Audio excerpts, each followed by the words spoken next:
The Story of Me, Part 2, Ebola virus, destruction of the host immune system.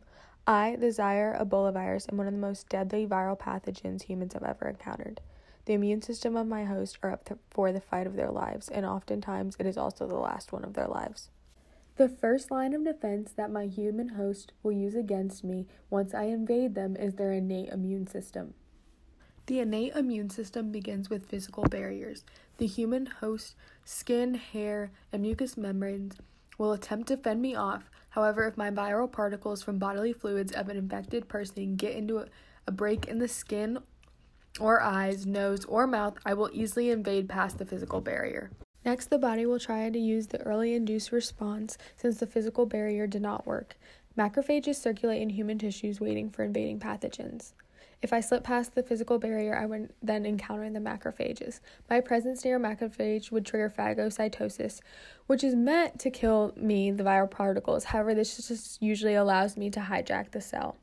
Since the macrophage detected my presence, it will trigger an influx of pro-inflammatory cytokines and antiviral cytokines, which are meant to increase the amount of effector molecules brought to the site of infection, but the rate of cytokine release often leads to systemic inflammation and a cytokine storm. Dendritic cells circulate in peripheral tissue and will bind to the nucleocapsid epitope on my Ebola virus and present me to T cells, where there is binding at the antigen receptor to activate the said T lymphocyte. However, I often infect the dendritic cells, causing them to lyse before they can properly fulfill this function. Because the innate immune system was not able to rid my host of me, next comes the adaptive immune response. Those dendritic cells that are able to activate T cells commonly activate CD8 T plus cells that will recognize the Ebola virus epitope on MHC1.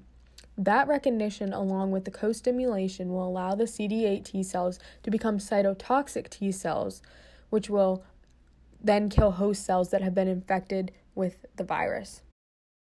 B cells are also key in the adaptive immune system's fight against me, the Ebola virus. They will bind directly to the antigen on my surface and, along with Th2 cells, will subsequently be activated. A co-stimulation will allow differentiation into plasma and memory cells to create antibodies and immunological memory, respectively. While the immune system of a human puts up a good fight against me, I purposely infect dendritic cells and macrophages. Nearby lymphocytes often opt for apoptosis, and cytokines that are released frequently lead to systemic inflammation and a cytokine storm, explaining the very high death rate. Ebola out.